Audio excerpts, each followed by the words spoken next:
آپ تمام احباب حضور علیہ الصلوۃ والسلام کے غلام تشریف فرما ہیں اور ماہ رمضان المبارک یہ وہ برکتوں والا مہینہ ہے کہ جس میں اللہ تبارک و تعالیٰ نے مسلمانوں کو بہت سی بڑی فتوحات اور بہت بڑی کامیابیوں سے ہمکنار فرمایا اور ایک بہت عظیم فتح کا باب مسلمانوں کے لیے اللہ تبارک و تعالیٰ نے کھول دیا۔ آج کا دن یہ وہ تاریخ ساز دن ہے کہ 8 ہجری اور 20 رمضان المبارک کو اللہ تبارک و تعالیٰ نے مسلمانوں کو آقا و مولا حضور علیہ الصلوۃ والسلام کو فتح مکہ کے ایک عظیم کارنامے میں اللہ تبارک و تعالیٰ نے حضور علیہ الصلوۃ والسلام اور صحابہ کرام کو فتح یابی سے نوازا۔ اب اس میں 2-4 چیزیں جو سی ہیں وہ سمجھنے والی ہیں۔ سب سے پہلی چیز یہ ہے کہ ہمارے پیر و مرشد، ہمارے شیخ الحدیث امیر المجاہدین علامہ خادم حسین رضوی صاحب رحمۃ اللہ تعالیٰ علیہ آپ فرماتے سن کہ دین کدے بھی کسی دا قرض نہیں رکھتا۔ اگر آپ کے گاؤں میں، آپ کے علاقے میں کوئی بھی اگر انسان، کوئی خاندانی، کوئی رکھ رکھاؤ والا اچھا کوئی بندہ ہے نا نسلی، جے اگر تسی اچھا کام کرو اس کے ساتھ زندگی میں، اگر آپ نیکی کریں اس کے ساتھ زندگی میں، تو وہ کبھی آپ کا قرض نہیں رکھے گا۔ اور اگر آپ دین کا کام کریں، اگر آپ ان کی عزت ناموس پر پائیداری کریں جو خود امام الانبیاء ہیں، جو آقا و مولا حضور علیہ الصلوۃ والسلام وجہ تخلیق کائنات جناب حضرت محمد مصطفیٰ ہیں، تو پھر بتاؤ کہ آقا و مولا حضور علیہ الصلوۃ والسلام کبھی کسی کا قرض رکھیں گے؟ اب ہوا کیا کہ سن 2 ہجری میں کفار نے جب آقا و مولا حضور علیہ الصلوۃ والسلام پر اور تمام جملہ صحابہ کرام رضوان اللہ تعالیٰ علیہ مجمعین ان کے اوپر جب ظلم ستم کے پہاڑ ڈھائے اور اتنا شدید ظلم کیا اور اتنے صحابہ کو انہوں نے شدت سے بے دردی کے ساتھ شہید کیا، اتنا ظلم ستم کیا کہ پھر بالآخر اللہ تبارک تعالیٰ کے حکم کی طرف سے حکم یہ آیا کہ اے میرے حبیب آپ اپنے صحابہ کو لے کر چلیں اور مکہ سے آپ چلیں اور مدینہ پاک کی طرف آپ ہجرت فرما جائیں۔ اب آقا و مولا حضور علیہ الصلوۃ والسلام 40 سال کی عمر مبارک ہے، آقا و مولا نے اعلان نبوت فرمایا۔ 13 سال کفار و قریش مکہ نے پورا زور لگایا، ظلم ستم کے پہاڑ ڈھا دیے۔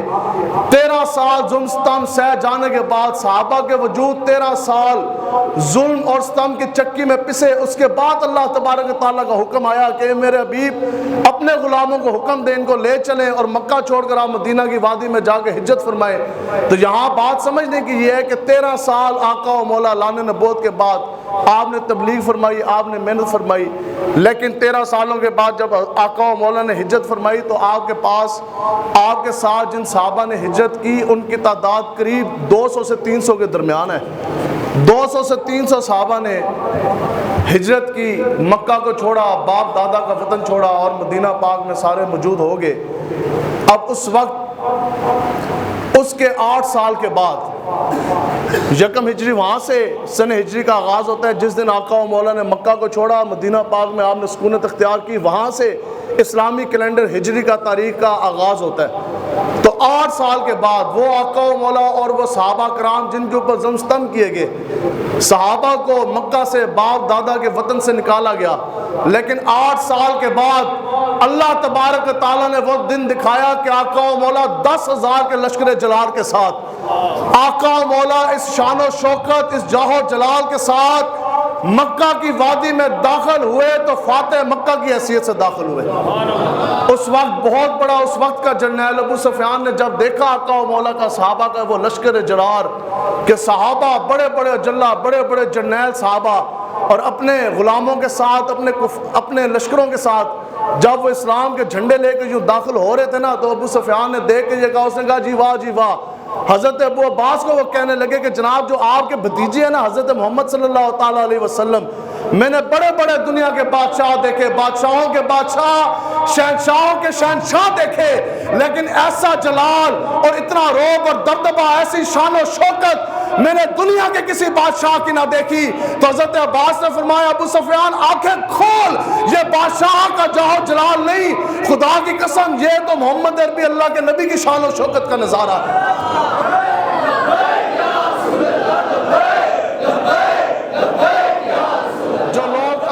کی رٹ لگاتے ہیں، بتاؤ جی اس کائنات میں اگر امن ہے تو وہ آقا و مولا حضور علیہ الصلوۃ والسلام کی وجہ سے ہے۔ قبر کی تاریکی میں بھی اگر کوئی امن، کوئی سکون، کوئی راحت ہوگا تو وہ بھی آقا و مولا کی غلامی کی وجہ سے۔ کل پورے صراط میں اور گرمی معاشر میں بھی اگر کوئی ٹھنڈے ہوا کے جھونکے کوئی سکون اور قرار میں اور آپ پائیں گے تو وہ بھی آقا و مولا کی ہی وجہ سے۔ تو قبر میں، حشر میں، دنیا میں اگر امن اور سلامتی ہے تو یہ فقط آقا و مولا حضور علیہ الصلوۃ والسلام کی وجہ سے۔ اتنا بڑا امن کا داعی اور اتنا بڑا امن کا مظاہرہ آپ کو دنیا کی تاریخ میں نہیں ملتا کہ جب آقا و مولا حضور علیہ الصلوۃ والسلام جب فاتح مکہ کے طور پر جب آقا و مولا مکہ شریف کے اندر جب داخل ہوئے نا، تو اس وقت کفار سامنے کھڑے تھے اور وہ کانپ رہے تھے۔ تو آقا و مولا حضور علیہ الصلوۃ والسلام نے فرمایا کہ اے کفار، تم مجھ سے کیا گمان رکھتے ہو؟ تم مجھ سے کیسے رویہ جون سے ہے تم مجھ سے متوقع کرتے ہو، اور تم مجھ سے کیسا گمان رکھتے ہو؟ تو کافر آگے سے ہاتھ جوڑ کے عرض کرنے لگے کہ یا رسول اللہ، آپ کریم باپ کے کریم بیٹے ہیں۔ کافر ہے سن، لیکن ان کو بھی پتہ ہے کہ کرم کا اگر دریا ہے تو وہ مالک و مختار کے پاس ہی ہے۔ ان کو بھی یہ پتہ تھا کہ آقا و مولا سے بڑے کریم اس کائنات میں کوئی نہیں۔ تو عرض کرنے لگے کہ یا رسول اللہ، آپ تو کریم باپ کے کریم بیٹے ہیں، تو ہم تو آپ سے عفو درگزر اور معافی کا سلسلہ ہی چاہتے ہیں اور ایسی توقع کرتے ہیں۔ تو آقا و مولا حضور علیہ الصلوۃ والسلام نے تاریخ ساز آپ نے ارشاد مبارکہ فرمایا، حضور نے فرمایا کہ سنو کہ آج عام معافی کا اعلان ہے۔ فاتح مکہ ہیں اور سامنے وہ بھی کھڑے ہیں کہ جنہوں نے حضرت امیر حمزہ رضی اللہ تعالیٰ عنہ کا پیٹ چاک کر کے ان کا کلیجہ نکال کے چبا کے کھایا۔ سامنے وہ بھی ہیں کہ جنہوں نے کئی صحابہ کے جسم جون سے ہیں وہ کاٹ کاٹ کر ان کو شہید کیا۔ سامنے وہ بھی ہیں جنہوں نے صحابہ کے وجود کے اوپر پہاڑ سے بھی زیادہ ظلم و ستم کے پہاڑ ڈھا دیے، لیکن جب آقا و مولا کی نگاہ مبارک، نگاہ ناز پڑی تو حضور علیہ الصلوۃ والسلام نے فرمایا کہ آج عام معافی کا اعلان ہے۔ حضور نے فرمایا کہ آج اس کے لیے بھی امان ہے جو ابو سفیان کے گھر میں داخل ہوگا۔ حضور نے فرمایا آج اس کے لیے بھی امان ہے کہ جو اپنے گھروں میں داخل ہو جانے کے بعد اپنے دروازے بند کر دے گا۔ حضور نے فرمایا آج بوڑھوں کے لیے بھی امان، آج بیماروں کے لیے بھی امان، اور آج عورتوں کے لیے بھی امان ہے، حتیٰ کہ وہ شخص جو ہتھیار اٹھائے بغیر خالی ہاتھ کھڑا ہے، حضور نے فرمایا ہم اس کو بھی کچھ نہیں کہیں گے۔ آقا و مولا نے فرمایا کہ جو مسلمان کے جاہ و جلال صحابہ کی وجہ سے جو میدان چھوڑ کر بھاگ گیا، جس کی پشت ہماری طرف ہوگی، حضور نے فرمایا کہ ہم اس کو بھی نہیں کہیں گے۔ تو عام معافی کا اعلان کر دیا گیا۔ اور آپ نے سنا ہے کہ ہمارے حضرت امیر المجاہدین یہ واقعہ سناتے تھے کہ یہ امن کی بہت بڑی ایک دلیل ہے کہ چلتے چلتے بہت بڑا لشکر جرار ہے صحابہ کا، تو ایک کتیا تھی وہ سوئی ہوئی تھی، اس نے بچے دیے ہوئے تھے۔ یہ ہے جی پیس، اور یہ ہے کہ امن کا درس دینے والے، اور امن یہ ہوتا ہے کہ ایک کتیا تھی اس نے بچے دیے ہوئے تھے اس راہ میں۔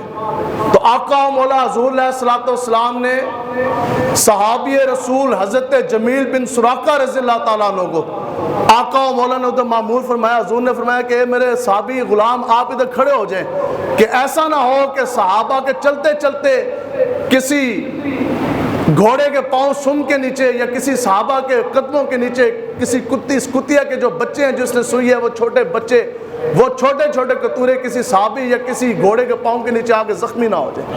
یہ ہے وہ دین جو دین امن کا درس دیتا ہے، لیکن دین ساتھ غیرت کا بھی درس دیتا ہے۔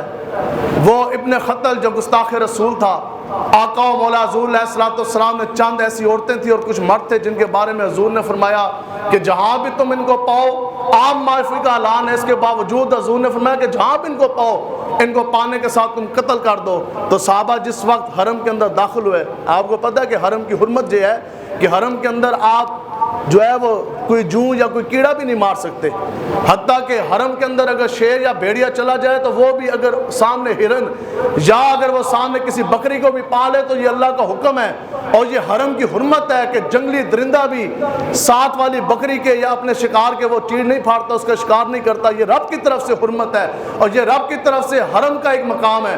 تو جب صحابہ آئے نا، انہوں نے عرض کی اور وہ یہ دیکھ چکے تھے کہ آقا و مولا نے حضرت جمیل کو کھڑا کیا کتیا کے بچوں کو بچانے کے لیے، تو صحابہ نے آ کے عرض کی کہ یا رسول اللہ، ابن خطل ہمیں دیکھ کر جو آپ کا گستاخ ہے وہ کعبے کے غلاف کے اندر گھس گیا۔ کس طرح وہ لٹکا کہ ایک طرف کعبے کی دیوار، دوسری طرف کعبے کا غلاف۔ صحابہ نے پوچھا یا رسول اللہ اس کے لیے کیا حکم ہے؟ فقال اقتلوہ، حضور نے فرمایا کہ وہ میرا گستاخ ہے، اس کو وہاں کھڑے کھڑے کاٹ دیا جائے۔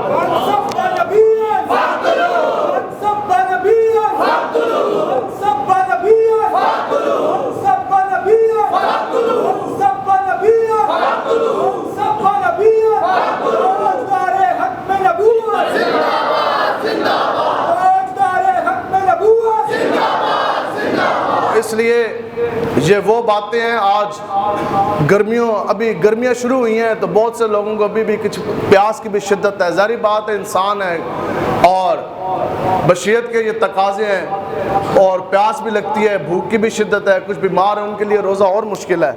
تو سنیں جی، صحابہ نے غزوہ خندق، ویسے جو کتب میں موجود ہے، کتاب المغازی میں امام واقدی نے لکھا کہ وہ 3 شوال تھی، عید دا تیسرا چوتھا دیڑا سی، جب کافرہ نے حملہ کیا وہ آگے 10,000 سے زائد لشکر لے کر، لیکن 4 ہفتے 28 دن 28 روزے صحابہ نے، آقا و مولا نے خود اپنے دستے اقدس سے وہ جون سی ہے وہ خندق کھودی۔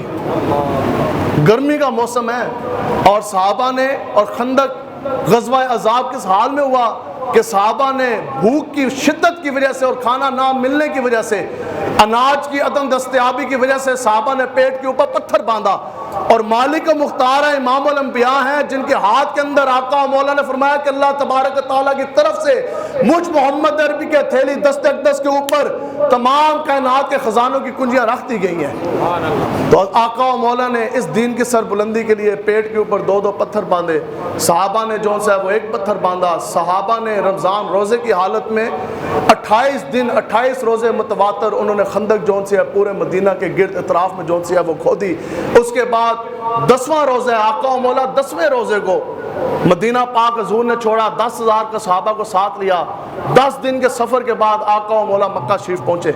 یہ بھی، اور پھر 20 رمضان المبارک کو اگر مکہ فتح ہوا تو تب ہوا کہ جب صحابہ اور آقا و مولا نے مدینہ پاک چھوڑا، اور روزے کی حالت میں صحابہ اور آقا و مولا حضور علیہ الصلوۃ والسلام مکہ کی طرف چلے۔ تو یہ یاد رکھیں کہ اللہ تبارک و تعالیٰ کی طرف سے مدد صرف اور صرف تب ہی آئے گی جب ہم لوگ نعرہ تکبیر اللہ اکبر اور لبیک کا نعرہ لگا کر کفر کے سامنے آنکھ میں آنکھ ڈال کے سینہ تان کے کھڑے ہوں گے۔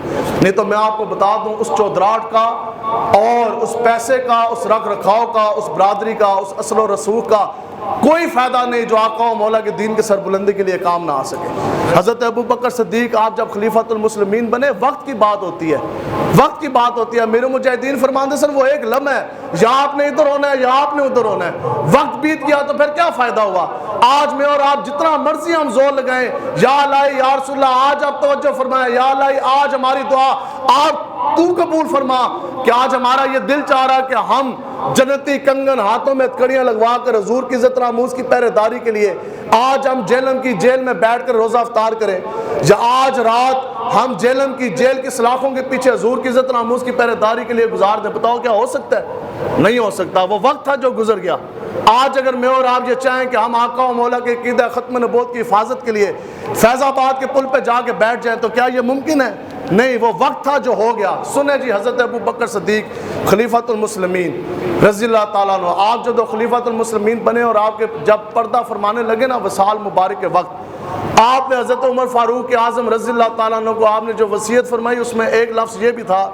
آج جو تحریک والے کچھ لوگ ہم جاتے ہیں نا، لوگوں کو ہم ملتے ہیں تو لوگ اکثر یہ کہتے ہیں نہیں جی وہ ابھی پھر روزے بھی ہیں، تھوڑے سے معاملات بھی ہیں، چلیں جی یہ کام ہے، تحریک کا کام ہم کل کر لیں گے، آج کا کام کل پہ ڈالا، کل کا کام پرسوں پہ ڈالا، تو ایسا نہیں ہوتا۔ سنیں جی، حضرت ابوبکر صدیق نے جو وصیت فرمائی نا حضرت فاروق اعظم کو، آپ نے فرمایا کہ عمر یاد رکھنا کہ اللہ تبارک تعالیٰ کے ہاں کچھ دن کے کام ایسے ہیں جو رات کے اندھیرے میں کر جانے کے بعد رب اس کو قبول نہیں فرماتا۔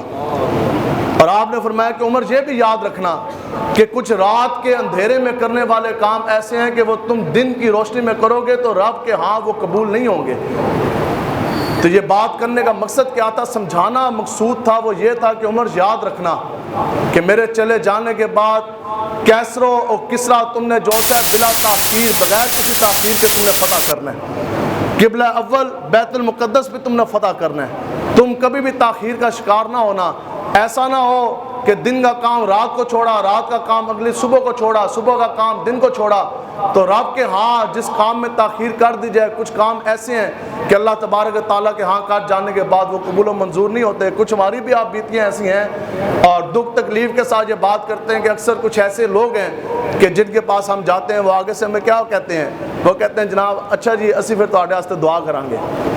ہم کسی کے پاس یہ جائیں نا جناب کفر کو گرانے کا وقت ہے, نظام مصطفیٰ کا نفاذ کے لیے وقت ہے, آپ سامنے آئیں اور آپ جو سے راول دستے کی آپ شکل اختیار کریں, آپ سامنے آئیں, تو ہمیں وہ لوگ یہ کہتے ہیں جی ہم دل سے تو آپ کے ساتھ ہیں, لیکن یہ ہے کہ ہم آپ کے لیے دعا کرتے ہیں. بھئی بات یہ ہے کہ ہم آپ سے دعا تو لینے آئے کوئی نہیں, کیونکہ یہ تو آقا و مولا نے خود حضرت معاذ بن جبل رضی اللہ تعالیٰ عنہ کو جب یمن کے لیے آقا و مولا نے روانہ کیا نا, یمن کے لیے, اس وقت آقا و مولا جب آپ جانے لگے تو آقا و مولا ان کو نصیحتیں فرما رہے تھے کہ آپ یمن کی مہم کے لیے جا رہے ہیں, آپ نے اس طرح کرنا, اس طرح کرنا, اس طرح کرنا.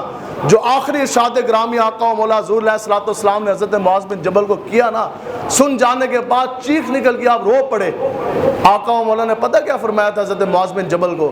حضور نے فرمایا کہ اے میرے غلام معاذ, تمہیں آج میں یمن کی مہم سر کرنے کے لیے بھیج رہا, لیکن یمن فتح کر جانے کے بعد جو کام میں نے تمہارے ذمہ لگائے وہ کام کر جانے کے بعد جب تم مدینہ پاک واپس لوٹو گے تو سب کچھ ہوگا, لیکن میں اس وقت وصال فرما چکا ہوں گا.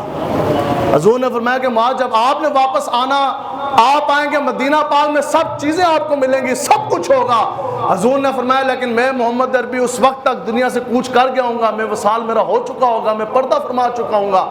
تو یہ سننے کے ساتھ حضرت معاذ بن جبل کی چیخ نکل گئی, زار و قطار ہونے لگ گئے. عرض کی یا رسول اللہ پھر ہمارا بنے گا کیا, ہم کس طرح جئیں گے دنیا پہ, قبر میں, حشر میں ہمارا والی, ہمارا ذمہ دار, ہمارا مددگار ہوگا کون؟ آج تو ہم دین کا کام کرتے ہیں, ہمیں یہ واثق جون سا ہے, یہ یقین ہے کہ محمد عربی آقا دست اقدس ہماری پشت کے اوپر موجود. تو آقا و مولا نے قیامت تک کے مسلمانوں کو یہ پیغام دے دیا.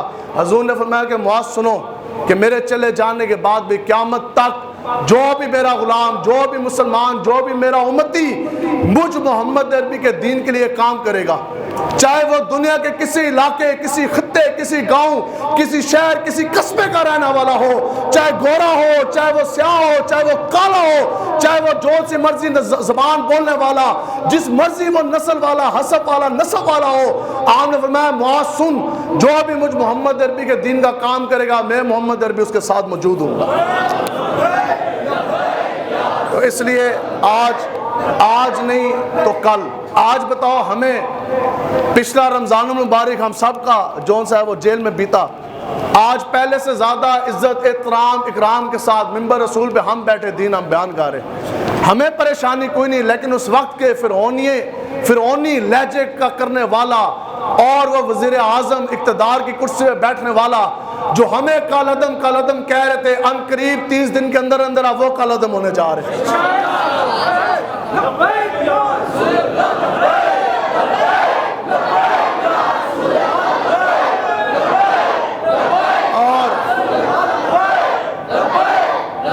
اور یہ آپ یاد رکھیں, تبدیلی اس کائنات میں ایک ہی ہے. کتنی تبدیلیاں جی؟ ایک. وہ ایک تبدیلی وہ ہے جو آقا و مولا حضور علیہ الصلوۃ والسلام لے کر آئے. اس کے بعد حضور نے فرمایا کہ میرے غلاموں میں تمہیں قیامت تک وہ دین دے کے جا رہا, وہ تبدیلی دے کے جا رہا جس کے بعد اور کسی تبدیلی کی ضرورت نہیں. حضور نے فرمایا کہ میں محمد عربی تمہیں وہ دین دے کے جا رہا جس کا دن بھی روشن, جس کی رات بھی روشن. آقا و مولا کے ہاتھ جانے کے بعد تبدیلی کیا آئی؟ تبدیلی یہ آئی کہ ظلم کے, کفر کے جو بادل منڈلا رہے تھے وہ سب کے سب جو ان سے وہ دور ہو گئے. جو کفر کے, جو ظلم بربریت کے اور جو حیوانیت کے, جو فحاشی اور ریانی کا جو بازار گرم تھا وہ بھی ختم ہو گیا. اور آقا و مولا سے پہلے تمام انبیاء کرام کے دور میں حضور نے فرمایا کہ ہر نبی کے دور میں صرف اور صرف عبادت کے لیے جگہ جو ہے وہ مختص ہوتی تھی. مسجد بنی ہے, اتنی سی وہ جگہ بنی ہے. اس گاؤں کے اندر صرف اور صرف یہ مسجد کی جگہ ہے جہاں آپ کا سجدہ اور نماز قبول ہونی تھی. آقا و مولا نے فرمایا کہ میں محمد عربی جس لمحے اس دنیا میں آیا تو تبدیلی میرے قدم مبارک سے آنے پر اللہ تبارک و تعالیٰ نے یہ تبدیلی ہمیں دی. کیا کہ اب کائنات کا ایک ایک ذرہ جو ہے وہ پاک کر دیا گیا اور پاک کرنے والا بنا دیا گیا. حضور نے فرمایا کہ میرے آ جانے کے بعد پوری دنیا جو سی ہے وہ مسجد بنا دی گئی. اب مسجد کے اندر نماز پڑھیں تو قبول ہے. اگر آپ جناب گندم کی کٹائی کر رہے ہیں اس کھیت میں آپ نماز پڑھیں زمینوں میں تو وہ بھی قبول ہے. اور اگر روڈ کے اوپر جیسے لبیک والے کبھی کبھار پڑھتے ہیں دھرنوں میں تو وہ بھی قبول ہے. تو یہ تو حضور کے نعلین اقدس کا جون سا ہے وہ صدقہ. آگے تبدیلی اور کیا تھی کہ ہمیشہ کے لیے نظام مصطفیٰ کی بہار آ گئی، ہمیشہ کے لیے ظلم ستم جون سا ہے وہ ختم ہو گیا۔ تبدیلی تو وہی تھی جو آقا و مولا حضور علیہ الصلوۃ والسلام کے آنے کے بعد آ گئی۔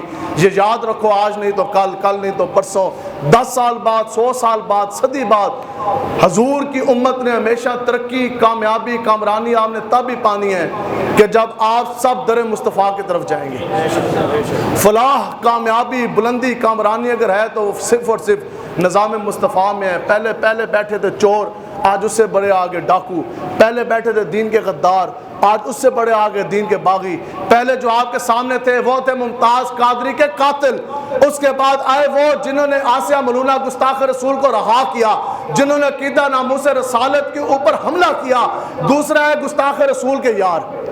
پہلے والے تھے ممتاز قادری محافظ ناموس رسالت کے قاتل، دوسرے آئے تو گستاخ رسول کے یار، اب پھر وہ پرانے آگے، اور یہ سب کے سب عقیدہ ختم نبوت کے اوپر ان سب کے سب نے حملہ کیا۔ آج بھی جو الیکشن کے کاغذات نامزدگی آپ دیکھیں انگریزی کے اندر وہ سارا، اس کے اندر ایک باقاعدہ ایک عربی میں عبارت لکھی ہوئی ہے، اوپر انگلش میں لکھا ہوا ہے declaration of the finality of the prophet صلی اللہ تعالیٰ علیہ وسلم۔ وہ حلف ہے، حلف نامہ ہے، نیچے آپ اپنا نام، ولدیت، شناختی کارڈ لکھیں گے، نیچے آپ یہ کہیں گے کہ یہ میں حلفاً اقرار کرتا ہوں کہ میں حضرت محمد مصطفیٰ کو اللہ تبارک و تعالیٰ کا آخری نبی مانتا ہوں۔ اگر آپ آقا و مولا کی خاتم النبیین کا وہ سرٹیفکیٹ، وہ حلف نامہ اگر آپ فل نہیں کریں گے تو آپ ملک پاکستان کے M N A, M P A, councillor, کسان councillor, labour councillor, head of the department, head of the state آپ نہیں بن سکتے۔ آج بھی اگر وہ الفاظ اور خاتم النبیین کا حلف نامہ کاغذات نامزدگی کے اندر اگر وہ چمک رہا ہے تو وہ امیر مجاہدین کی تربیت اور قیادت کی وجہ سے چمک رہا ہے۔ آج بھی اگر وہ خاتم النبیین کا حلف نامہ کاغذات نامزدگی کے اندر وہ چمک رہا ہے، آپ کو وہ عبارت لکھی ہوئی نظر آ رہی ہے، تو وہ صرف اور صرف تحریک لبیک یا رسول اللہ کے کارکنان کی شہادت اور لہو کی وجہ سے ہے۔ آج بھی اگر وہ حلف نامہ کاغذات نامزدگی کے اندر موجود ہے تو وہ تحریک لبیک کی ان قربانیوں کی وجہ سے اور فیض آباد میں دیے جانے والے دھرنے کی وجہ سے۔ تو اس لیے آپ لوگوں نے تحریک لبیک کا ساتھ دینا ہے، نظام مصطفیٰ کے نفاذ کے لیے آپ لوگوں نے کھڑے ہونا ہے۔ ایسا نہ ہو کہ آقا و مولا نے فرمایا کہ ایسے اندھیرے جو کالی رات اندھیری کالی گھٹا کی طرح چھا جائیں، ان اندھیروں کے آنے سے پہلے آپ دین کا کام کریں۔ صحابہ نے عرض کی یا رسول اللہ وہ کون سے اندھیرے، وہ کون سے فتنے ہیں؟ حضور نے فرمایا نا کہ ایسے فتنے آنے سے پہلے دین کا کام کریں۔ صحابہ نے عرض کی یا رسول اللہ وہ کون سے فتنے ہیں؟ آقا و مولا حضور علیہ الصلوۃ والسلام نے فرمایا کہ ایسا ضعف، ایسا بڑھاپا آنے سے پہلے کہ تمہارے جسم کے اندر قوت اور جون سی ہے وہ طاقت باقی نہ رہے۔ حضور نے فرمایا تم دین کا کام کر لو۔ آگے آقا و مولا نے فرمایا کہ ایسا افلاس، ایسی بھوک آنے سے پہلے تم دین کا کام کر لو۔ کھانے کے لیے ہو کچھ نہ، قحط پڑ جائے، بیوی بچے ماں باپ آنکھوں کے سامنے بھوکے مارے ہوں، پھر بتاؤ میں نے اور آپ نے دین کا کیا کام کرنا ہے؟ حضور نے فرمایا کہ ایسی بیماری آنے سے پہلے تم دین کا کام کر لو۔ ہم سے زیادہ نیک لوگ آج اسپتالوں میں لیٹے ہوئے ہیں، 2 بوتلیں خون کی ادھر لگی، ادھر ڈرپیں لگی، روزے بھی نہیں رکھ سکتے۔ ہم سے زیادہ وہ نیک اور اچھے لوگ ہیں، ہم سے زیادہ نمازی بھی ہیں، پرہیزگار بھی ہیں، لیکن وہ دین کا کام بیماری کی وجہ سے نہیں کر سک رہے۔ تو آج لے ان کی پناہ اور آج مدد مانگ ان سے۔ آج جوانی ہے، آج طاقت ہے، آج وقت ہے، آج پیسہ ہے۔ ہم نے کسی دنیا دار کے نام کا کلمہ پڑھا کوئی نہیں، ہم نے کلمہ پڑھا آقا و مولا کے نام کا۔ اس لیے ملک پاکستان میں بھی نظام وہ آئے گا جو آقا و مولا لے کر ہے، جس کا نام نظام مصطفیٰ ہے۔ تو انشاءاللہ آپ لوگوں نے کوشش کرنی ہے، یہ ہماری اولین ذمہ داری ہے۔ میری زندگی کا مقصد کوئی نہ کوئی تو زندگی کا مقصد ہے نا جی۔ زندگی کا کیا مقصد ہے کہ پہلے 1 مربع زمین تھی تو اب 2 ہو جائے، اور پہلے جو سی ہے وہ 100 کنال 50 کنال کے اوپر کنک لگتی تھی تو اب جون سی ہے وہ 200 کے اوپر لگ جائے۔ پہلے دکان کی سیل ₹1,00,000 تھی تو اب 2 لاکھ ہو جائے۔ پہلے 1 پلازا تھا تو اب 5 ہو جائے۔ نہیں، میری زندگی کا مقصد تیری دین کی سرفرازی، میں سے لیے مسلمان، میں سے لیے نمازی۔ تو بات یہ ہے کہ ہمارے ساتھ چاہے ایک بندہ بھی نہ ہو اور سارے کے سارے آ جائیں، لیکن امیر مجاہدین کی تربیت اللہ کے رسول کا حکم یہی ہے، چاہے آپ تنہا بھی ہیں، آپ کے اوپر یہ لازم ہے کہ جس نبی کے نام کا کلمہ آپ نے پڑھا پوری جرأت اور قوت کے ساتھ ان کی عزت ناموس کی پہرے داری کے لیے آپ کھڑے ہوں، اور یہ آپ کے لازم ہے کہ آپ نظام مصطفیٰ کے نفاذ کے لیے آپ تیاری کریں۔ جس وقت تک تخت کے اوپر محمد عربی کا دین نہیں ہوگا اس وقت تک تبدیلی نہیں آ سکتی۔ وہ ظلم، وہ ستم، وہ فحاشی اریانی جو ہم نے، ہمارے آباء و اجداد نے نہ کبھی سوچی تھی نہ وہ دیکھی تھی۔ آپ بتائیں 6 دن کی بچی ہے، 6 دن کی بچی ہے، سکا باپ اس کو 5 گولیاں مار رہا ہے، اور وہ پاپڑ بیچنے والا، وہ خود میں نے میرج ہال دیکھا، تحصیل پتوں کی ضلع قصور ہے، اس میرج ہال کے سامنے سے میں گزرا اور بارات آئی ہے، باراتی بیٹھے ہیں میرج ہال کے اندر، پاپڑ بیچنے والا غریب بندہ، اس کے اوپر براتیوں نے تشدد کیا، آخر کار اس کو مار دیا، شہید کر دیا۔ شہید ہی ہے نا، حضور نے فرمایا جو بھی رزق حلال کے لیے نکلا، حصول رزق حلال کے دوران اگر وہ دنیا سے چلا گیا، قیامت والے دن وہ شہداء کے ساتھ اٹھایا جائے گا، اس کو شہید کر دیا۔ ظلم کی ستم کی آپ دیکھیں جناب، انتہا کے براتی بیٹھے اور میرج ہال کے اندر وہ اس طرح بیٹھے ہیں، اور وہ جو پاپڑ بیچنے والا ہے اس کی ڈیڈ باڈی، اس کی میت اس طرح پڑا ہے، جہاں تک کپڑا ہے، آنکھیں چہرہ سامنے اس کا واضح ہے، اور لوگ بیٹھ کے جناب ساتھ روٹی کھا رہے ہیں۔ اب بتاؤ کیا وہ کسی کا باپ نہیں تھا؟ کیا وہ بھی تو بچے ہیں کہ جو غربت کی وجہ سے، بھوک افلاس کی وجہ سے پورا دن کا انتظار تھا، رات کو باپ آئے گا، کچھ دو چار روٹی لے کر آئے گا، ہم پورے دن کی بھوک پیاس مٹا دیں گے، آخر وہ بھی تو عورت ہے جو اپنے شوہر کے انتظار کے لیے بیٹھی، تو وہ عورت وہ بھی بیوہ ہوگی، چھوٹے چھوٹے بچے، سر سے باپ کا شفقت کا سایہ محروم ہو گیا، چھوٹے بچے یتیم ہو گئے۔ آج وہ تھا میرا اور اس شخص کا جو پاپڑ بیچتا ہے، کیا میرا اور آپ کا اس کے ساتھ کوئی رشتہ نہیں ہے؟ کیا لا الہ الا اللہ کا ہمارا رشتہ نہیں؟ کیا وہ ہمارا بھائی نہیں؟ کیا وہ کسی بچوں کا باپ نہیں؟ کیا کسی بیوی کا وہ شوہر نہیں؟ تو آج وہ ہے، کل میرا اور آپ کا بیٹا ہوگا۔ آج یہ لوگ کہتے ہیں نہیں وہ تو لوگوں کا انفرادی فعل ہے، حکومت نے تھوڑی کہا تھا کہ اس کو مار دو، حکومت نے تھوڑی کہا ہے کہ جناب سکا باپ 5 دن کی بیٹی کو گولی مار دے، ہم نے کہا، ہم نے یہ کہا تھوڑی کہ آپ نے کہا، لیکن مدینہ کی ریاست کے دعوے دار تم تھے۔ اگر ہوتا محمد عربی کا دین تخت کے اوپر اور کوئی ناچنے والا بغیرت بلے باز یا آج کے لوہار اگر اوپر جناب تخت پر نہ بیٹھے ہوتے، اگر تخت پر بیٹھا ہوتا فاروق اعظم کا جانشین، تو تخت نشین ہونے کے ساتھ، وقت کا حاکم بننے کے ساتھ وہ یہ اعلان کرتا کہ آج کے بعد خیبر سے لے کر کراچی تک، اگر اور کراچی کے اندر بہنے والے سمندر کے ساحل کے اوپر اگر کوئی کتا بھی پیاسا مرے گا تو آج ملک پاکستان کا صدر وزیر اعظم اس کا بھی رب کے آگے جواب دے ہوگا۔ نظام مصطفیٰ تو یہی ہے۔ تو یہ جو اوپر بیٹھے ان کو دین کے ساتھ نہ یہ دین کے نام سے آشنا ہے، آپ لوگوں نے محنت کرنی ہے، آپ لوگ یہ کبھی تو سوچیں۔ آپ لوگ ہمیں کچھ لوگ یہ بھی کہتے ہیں جی آپ نے کیا کیا، آپ بتائیں، آپ کبھی یہ بھی تو سوچیں کہ آپ نے کیا کیا؟ بتائیں جی، روزہ رکھ کر پھر بندہ جائے گستاخان رسول کے حامیوں کے پاس، اور روزہ کی حالت میں پھر بندہ جائے جو گستاخان رسول کے حامی ہے ممتاز قادری کے قاتلوں کے ساتھ، پھر بندہ اس جماعت کے ساتھ ان لوگوں کے ٹولے میں گروہ میں جا کے بیٹھے۔ بتائیں حضور علیہ الصلوۃ والسلام نے فرمایا کہ ہر وہ انسان جس گروہ میں جا کے وہ بیٹھتا تھا وہ اپنے سنگیوں کے ساتھ قیامت والے دن اپنی جون سی اس کی کمیونٹی ہے اس کے ساتھ اٹھایا جائے گا۔ تو اس لیے آپ لوگ نظام مصطفیٰ کے لیے کھڑے ہوں۔ بات آخری اور بات جہاں ختم ہے، یہ یاد رکھیں کہ امت مسلمہ جون سی ہے، ان کی کامیابی وہ جہازوں کی وجہ سے نہیں ہے، ہیلی کاپٹر کی وجہ سے نہیں ہے، نہ موٹر وے کی وجہ سے ہے، نہ جی ٹی روڈ کی وجہ سے ہے، نہ تیل کے کنوؤں کی وجہ سے ہے، نہ ہیرے جواہرات کی وجہ سے ہے۔ اس امت کی، مسلمانوں کی اگر کامیابی ہے تو وہ محمد عربی کی غلامی اور دین کی وجہ سے ہے۔ ٹھیک ہے۔ اور آج جو لوگ یہ کہتے ہیں نا جی، ہمارے امیر المجاہدین رحمۃ اللہ تعالیٰ علیہ، آپ فرماتے ہیں کہ قیامت تک کوئی ایک انسان ہمارے اوپر انگلی یہ نہیں اٹھا سکتا کہ ہم کسی کے 1 روپے کی بھی روادار ہیں۔ یہ چیزیں متاثر ہونے کی نہیں ہے، بعض یہ بات سمیٹ رہا، وقت ہو گیا۔ آپ یاد رکھیں یہ چیزیں متاثر ہونے کی نہیں ہے، کسی کی بڑی گاڑی دیکھ جانے کے بعد بندہ متاثر ہو جائے، کسی کا پیسہ دیکھ جانے کے بعد مانا۔ یہ جو آج اوپر بیٹھے حاکم زمانہ بن کر، ان کے پاس بہت بڑی دولت ہے، آج دولت کے اوپر بدماشی ہے نا، دولت کے اوپر لوگوں کی ایمان خریدے جا رہے ہیں، ان کی حمایت اپنے نام کی جا رہی ہے، دولت کے بل بوتے کے اوپر تم ایمان کے لوگوں کے سودے کر کے، دولت کے بل بوتے کے اوپر تم برسر اقتدار آ رہے، حاکم زمانہ کی کرسی کے اوپر تم بیٹھ رہے، لیکن یاد رکھو تمہارے پاس دنیا کا دولت متاع ہے، لیکن لبیک والوں کے پاس اس کائنات کی سب سے بڑے دولت ہے اور وہ عشق مصطفیٰ ہے۔ آج تمہیں اپنی کلیشن کوفوں کے اوپر اور اپنے اسلحے کے اوپر، اپنی بدماشی کے اوپر تمہیں بڑا ناز ہے، لیکن تحریک لبیک کے پاس اس کائنات کا سب سے پاورفل ہتھیار ہے اور وہ ایمان ہے جو ہمارے سینوں کے اندر موجود ہے۔ تو اس لیے ہم لوگ پوری جرأت اور قوت کے ساتھ کھڑے ہیں، اور نظام مصطفیٰ کے لیے ہم لوگوں نے انشاءاللہ ایک بالش جونس ہے وہ پیچھے نہیں آنا۔ تو یہ جو دولت ہے یہ کیا ہے، اس میں ایسی کوئی بات کوئی نہیں۔ حضرت نعمان رضی اللہ تعالیٰ عنہ، آپ مذاکرات واسطے گئے، بہت بڑا ایک وقت جو بادشاہ سامنے بیٹھا تھا، اور جب آپ گئے نا اس بادشاہی دربار کے اندر تو جیسے ہی آپ گئے، جیسے ہی آپ کے یہاں پردے سامنے لگے تو بہت بڑے شاہانہ پردے ریشم کے لگے ہوئے تھے، تو آپ تلوار اٹھا کے گئے تھے مذاکرات کے لیے۔ آپ نے کیا کیا کہ چلتے چلتے نا سب سے پہلے آپ نے وہ پردے کو نا اس طرح کر کے تلوار مار کے آپ نے پردے جو سے نا وہ توڑ کے جناب ٹکڑوں میں بکھیر دیے۔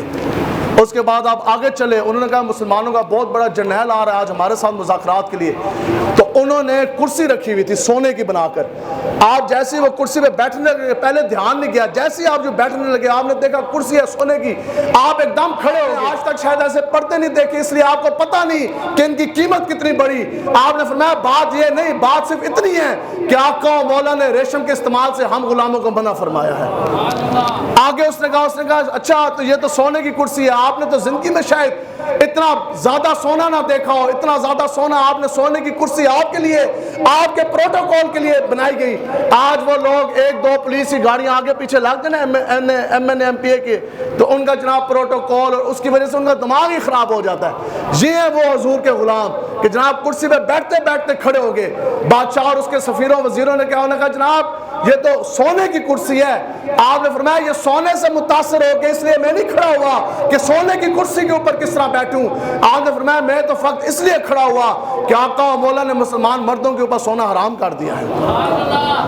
آپ نے فرمایا کہ مسلمان مردوں کے اوپر حضور علیہ الصلوۃ والسلام نے سونا جو ہے وہ حرام کر دیا۔ آگے آپ نے فرمایا جہاں تک بات رہی یہ تو سنو کہ ہم وہ محمد عربی کے غلام ہیں کہ خدا کی قسم آقا و مولا کے دین نے ہماری آنکھ کے اندر سونا اور مٹی جو ہے وہ برابر کر دی ہے۔ سونا اور مٹی جو ہے آپ نے فرمایا کہ برابر کر دیا۔ آگے آپ نے جو تاریخ ساز جملہ فرمایا، بات ختم، آپ نے فرمایا کہ تم نے ہماری تاریخ نہیں پڑھی، ہم تو وہ آقا و مولا حضور علیہ الصلوۃ والسلام کے غلام ہیں کہ ہم نے اپنے پاؤں سے فارس کے بادشاہ کا بہت بڑا جو تاج ہے وہ پاؤں سے ٹھوکر مار کر مال غنیمت کی طرف پھینکا تھا۔ فارس کا بادشاہ تھا اس دور میں، دارا کا جو وہ پہنتے تھے نا اپنا وراثتی جو ان کا آتا تھا تاج، اس کو کہتے تھے دارا۔ تو دارا کا وہ تاج تھا جو دنیا کا اس وقت سب سے زیادہ مہنگا چیز تھا اور بڑا وہ قیمتی اور انمول چیز تھی۔ دنیا کے مختلف لوگ آ کے وہ فارس کے بادشاہ کو وہ تاج دیکھنے کے لیے آتے تھے۔ دنیا کے مہنگے مہنگے ہیرے جواہرات سونوں کے ساتھ اس کی آزائش تھی، وہ سجا ہوا تھا۔ تو آپ نے آگے سے کیا فرمایا؟ آپ نے فرمایا کہ تم اس تاج کا تو تم نے ذکر سنا ہوگا، ہم وہ حضور کے غلام ہیں کہ جب فارس کا معرکہ جب فتح ہوا نا اور مال غنیمت میں اس بادشاہ کا وہ دارا کا فارس کے بادشاہ کا وہ تاج بھی مسلمانوں کے پاس مال غنیمت میں آیا، تو سنو جی رات کا اندھیرا ہے، مال غنیمت جس سٹور میں انہوں نے رکھا ہوا تھا نا، تو اس طرح جو سا وہ مال غنیمت تھا وہ تاج علیحدہ اس طرح پڑا۔ تو ایک صحابی رسول اندر آئے اندھیرے میں، جیسے ان کی نظر پڑی نا اس تاج کے اوپر تو انہوں نے اس تاج کو فٹ بال کی طرح اس طرح ٹھڈا مارا، تو تاج جو سا نا وہ رڑکتا ہوا جا کے مال غنیمت کے جو وہ سونے ہیرے جواہرات کے انبار تھے اس کے اندر وہ جو ہے وہ شامل ہو گیا۔ تو جو وہاں سنتری کھڑے تھے حفاظت والے صحابی، انہوں نے آواز دی، انہوں نے کہا اوے وہ کون ہے یا آپ ہیں کون کہ جس نے فارس کے بادشاہ دارا کا جو تاج ہے جو دنیا کا سب سے قیمتی ہے، آپ نے اس کو پاؤں سے ٹھوکر مار دی۔ آپ نے فرمایا کہ او سن کہ جس ہستی کے لیے میں نے اس تاج کو ٹھوکر ماری وہ میرے نام سے بھی واقف ہے، وہ میرے کام سے بھی واقف ہے۔ صحابہ تو وہ ہیں کہ جنہوں نے دارا کا جون صاحب وہ تاج جون صاحب وہ پاؤں سے ٹھوکر مار دیا۔ تو یہاں ہی پر اقبال نے قلم اٹھایا کہ تجھے اس قوم نے پالا ہے آغوش محبت میں، تجھے اس قوم نے پالا ہے آغوش محبت میں، کچل ڈالا تھا جس نے تاج پیروں میں سر دارا کا۔ آپ فرماتے ہیں کہ تجھے تو اس قوم نے اپنے محبت آغوش کی محبت میں پالا۔ آپ ان باپ کی، آپ ان بزرگوں کی اولادیں ہیں کہ جنہوں نے فارس کے بادشاہ کا تاج بھی نہ دیکھا اور جنہوں نے سونے کی کرسیاں بھی نہیں دیکھی۔ ہم ان کی اولادیں نہیں ہیں کہ جنہوں نے اپنی ماں بہن بیٹیاں برہنہ کر کے جناب کبھی ڈی چوک میں نچوائی، کل انہوں نے مینار پاکستان میں نچوائی۔ نہ ہم ان کی اولادیں ہیں جنہوں نے عقیدہ ختم نبوت کے اوپر ڈاکے ڈالے، نہ ہم ان کے اولادیں ہیں جنہوں نے 2 4 8 10 ہزار کے پیچھے ایمان کے سودے کیے، نہ ہم ان کے ماننے والے جنہوں نے 1 ہزار کے نوٹ پاس جانے کے بعد قرآن کے اوپر حلف رکھ کر منکرین ختم نبوت کے ساتھ حمایت کا اعلان کیا۔